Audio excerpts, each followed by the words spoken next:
안녕하세요, 앤드입니다. 오늘은 재회를 원한다면 일주일 이내에 진심을 전달하세요 라는 주제로 이야기를 하려고 합니다. 제가 예전에 지쳐서 이별한 경우 이 말을 해줘야 재회가 됩니다 라는 주제로 영상을 올린 적이 있었는데요. 이 영상을 보시고 많은 분들께서 재회에 성공하셨다는 댓글을 달아주셨어요. 이렇게 재회에 성공하셨던 분들의 특징 중에 하나는 이별하고 난 이후에 바로 영상을 참고해서 침착하게 대응을 했기 때문이라고 생각을 하는데요. 이별이라는 것은 연인 사이에 있어서 어떤 관계적인 측면에 문제가 있거나 개인적인 문제가 생겼을 때 이별이라는 것을 결정하게 되는데요. 이때 중요한 것은 마음이 없어서 헤어지는 것이 아니에요. 관계라는 것은 상대방의 마음이 변해서 헤어짐을 통보하는 것이 아니라 자신도 노력을 해봤는데 노력할수록 안 맞는 것 같고 지치고 힘들고 개선점이 없고 이런 식으로는 미래가 없다는 생각이 들어서 이별을 통보하게 된다는 거예요. 그래서 대부분의 사람들이 이별을 말할 때 안 맞는 것 같다, 지쳤다, 반복될 것 같다, 이젠 좀 쉬고 싶다, 혼자가 편하다, 더 이상 노력할 마음이 없다, 이런 식으로 이야기들을 많이 하게 됩니다. 정말 마음이 식어서 헤어지는 경우에는 상황적인 문제가 전혀 없는 상태에서 너가 더 이상 여자로 보이지 않고 이제는 다른 여자를 만나보고 싶다, 이런 식으로 이야기를 하는 것이 정말 마음이 식었다고 볼 수가 있겠죠. 하지만 대부분의 헤어지는 원인은 나에 대해서 상대방이 마음이 식은 것이 아니라 반복적인 갈등이나 문제로 인해서 지쳤기 때문에 쉬고 싶다는 표현이 좀 더 정확할 수 있다는 거예요. 그리고 더 이상은 노력하고 싶지 않은 것을 봐서는 마음이 식었다고 생각을 할 수가 있겠죠. 지친 상황에서 갈등이 생기니까 부정적인 생각이 계속 들면서 관계를 포기하고 싶은 쪽으로 기울어지는 거예요. 여러분들도 지치면 아무것도 하기 싫고 노력하기도 싫고 그냥 놓고 싶어지잖아요. 그리고 이성적으로 생각을 했을 때 같은 문제가 반복될 것 같다는 생각이 들게 되면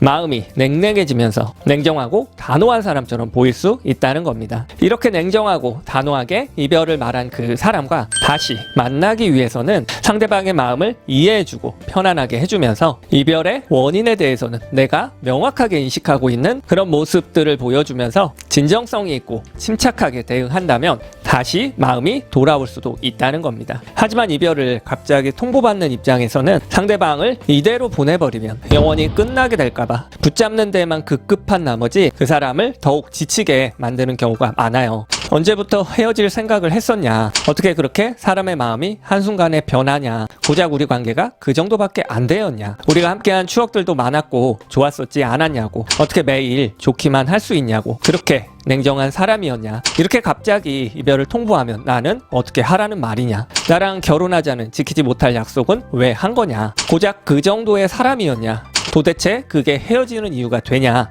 우리가 같이 노력해보면 되지 않냐, 도대체 뭐 때문에 마음이 변한 거냐, 혹시 다른 사람이 생긴 거냐, 진짜 그 이유가 헤어지는 이유가 맞냐, 그런 문제라면 내가 고치겠다, 노력하겠다, 한 번만 기회를 달라, 내가 더 잘하고 배려하겠다. 이미 지쳐있는 그 사람을 몇 시간씩 붙잡으면서 추궁하고 설득하고 화를 내기도 하고 울기도 하고 추억, 감정, 양심에 호소를 하기도 한다는 겁니다. 그런데 그 사람이 이런 말들을 계속 듣다 보면 마치 수사관에게 취조를 당하는 것 같아서 더욱 진이 빠지게 된다는 겁니다. 사실 그 사람은 이런 대화가 이어질까봐 만나서 이야기를 하는 것을 두려워했을 수도 있어요. 그렇기 때문에 이별을 통보받았다고 한다면 황당한 표정으로 그 사람을 신문하듯이 많은 질문들을 던지는 것보다 나도 이미 다 알고 있다고 하면서 그동안 그 사람이 힘들었던 것들에 대해서, 그리고 그 사람이 노력해줬던 것들에 대해서 고마워하면서 좋은 모습으로 진한 여운을 남겨주는 것이 더 좋다는 겁니다. 진한 여운과 감동을 남겨서 다시 만나고 싶은 사람으로 기억되는 것이 중요한 부분이지, 이미 많이 지쳐있는 사람 더 진 빠지게 만들 필요는 없다는 거예요. 만약에 상대방이 우리는 안 맞는 것 같고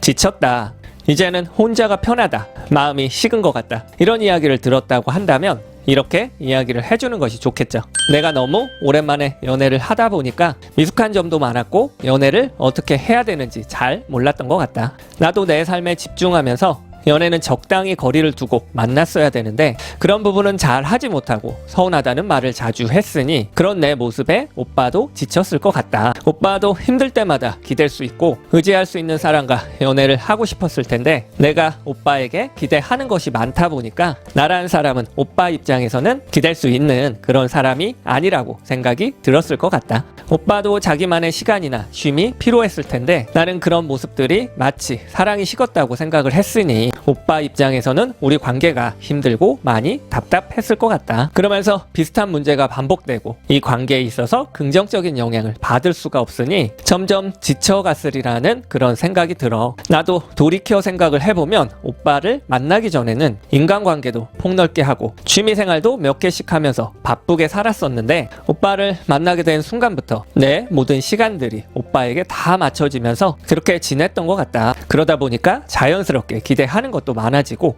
요구하는 것도 많아지게 되면서 간섭하고 원망하고 오빠의 행동에 따라서 내 기분이 좌지우지 되었던 것 같다. 그럴 때마다 오빠는 자신의 입장에 대해서 잘 설명해 줬었는데 나는 그 말을 이해하려고 하기보다는 내 입장에서만 생각하고 바라보려고 했던 것 같다. 결국에는 대화가 더 이상 통하지 않는 것 같고 같은 문제가 매번 되풀이되다 보니까 지치고 미래가 없다는 생각이 들었을 것 같다. 많이 힘들고 답답했을 거야. 사실 오빠가 헤어지자고 말하는 순간 어떻게 하면 내가 오빠를 붙잡을 수 있을까 조급한 그런 생각이 들었지만 오빠가 얼마나 힘들고 지쳤으면 이별을 말했을까. 그동안 나의 행동들에 대해서 침착하게 돌아보는 시간을 갖게 되었어. 그러다 보니 내가 변하지도 않았는데 오빠를 붙잡는 것은 오빠의 마음을 멍들게 하는 것 같아서 붙잡지를 못하겠더라고. 내가 미리 오빠의 마음을 헤아려주고 배려해주지 못하고 내 감정대로 행동하면서 오빠를 지치게 만들고 쉬지 못하게 만들어서 미안했어. 그리고 나도 내일부터는 오빠를 만나기 전에 원래 나로 돌아가려고 해. 운동도 하고 친구도 만나고 자기계발도 하고 일단 건강하게 홀로서기를 해볼게. 연애라는 것도 그저 인간관계의 일종이고 서로에게 긍정적인 영향을 주면서 편안하게 만났어야 되는데 내가 너무 협소한 시야로 연애를 바라봤던 것 같다. 나도 당분간은 연애를 쉰다고 생각하고 좀 더 성숙하고 건강한 모습으로 내 삶에 집중하면서 잘 지내려고 노력하고 있을게. 그동안 고마웠어. 이별을 통보받았다고 한다면 이성적이고 침착하게 이렇게 이야기를 해주는 것은 어떨까요? 물론 이렇게 이야기를 한다고 해서 그 사람이 나에게 이별을 바로 취소하지는 않을 거예요. 하지만 왜 갑자기 이별을 통보하느냐, 상대방을 추궁하지 않으면서 상대방이 얼마나 힘들었을지 그 사람의 입장을 따뜻하게 대변해 주는 것이 좋겠죠. 그리고 그 사람이 이별을 결정하기까지 마음속에 힘들게 안고 갔던 문제들에 대해서 내가 진정성 있는 모습을 보여줬을 때 마지막 나의 침착하고 긍정적인 모습들로 인해서 그 사람의 마음을 지속적으로 잔잔하게 흔들릴 수 있게 만든다는 겁니다. 물론 그 사람의 입장에서는 그동안 쌓인 것들과 부정적인 감정들이 아직은 많이 남아있기 때문에 지금 당장 나를 만날 생각이 없을 수도 있어요. 하지만 그도 사람인지라 시간이 지나면서 마음이 차분해졌을 때 분명히 내가 잘했던 것과 내가 배려해줬던 것들도 반드시 생각이 날 거란 말이죠. 이별을 통보받았을 때 내가 해야 될 몫은 그 사람에게 다시 만나고 싶은 생각이 들도록 긍정적인 모습을 보여주는 것이 중요하다는 거예요. 나는 그렇게 그 사람에게 내 진심을 전하면서 마지막까지 최선을 다해보는 것이 내가 해야 될 몫인 거고요. 그리고 그 이후에 내가 전한 그 진심으로 인해서 그 사람의 마음이 변하고 나에게 돌아오는 것은 이제부터는 그 사람의 몫이라는 거예요. 나는 마지막까지 후회를 남기지 않기 위해서 내 몫을 하면 되는 거예요. 그 이후에 그 사람이 어떤 선택을 하는지는 전적으로 그 사람의 몫이라는 거예요. 그 사람도 나를 진심으로 만났을 거예요. 그렇게 진심으로 만나면서 노력해주고 맞춰주다 보니까 그 사람도 사람인지라 지쳤던 거겠죠. 그리고 그동안 참아왔었고 여러 가지 지치고 힘들었던 것들이 많이 누적되어 왔던 거겠죠. 그리고 이별한 이후에 그 사람도 온전히 자신만의 시간들을 갖고 지내면서 부정적인 생각들과 마음속에 쌓인 것들이 점차 사라지게 되면서 쉽게 관계를 포기한 건 아닐까. 헤어진 것이 너무나 후회가 되고 헤어지던 날 나의 모습이 아련하게 남아서 내가 많이 보고 싶어졌을 때 그 사람도 자신의 마음이 뭔지를 확인할 수가 있게 되는 거예요. 그리고 그 사람이 나의 소중함과 나의 빈자리를 느끼면서 후회하는 마음으로 노력할 의지를 가지고 돌아왔을 때 그 진심이 느껴져야만 나도 그 사람을 다시 믿고 만날 수가 있는 거겠죠. 만약에 내가 그 사람을 붙잡아서 다시 만나게 되었을 때 그 사람이 나에 대한 의지나 마음이 느껴지지 않는다고 한다면 나는 계속 불안하고 그 사람이 왜 나에게 잡혀줬는지 그 마음이 뭔지에 대해서 계속 집착하게 될 거예요. 왜냐하면 이별로 인해서 신뢰가 깨졌기 때문에 그 마음이 뭔지를 확인했어야 되는데 확인이 안 되고 있는 그런 상황이거든요. 그렇기 때문에 이별하고 난 이후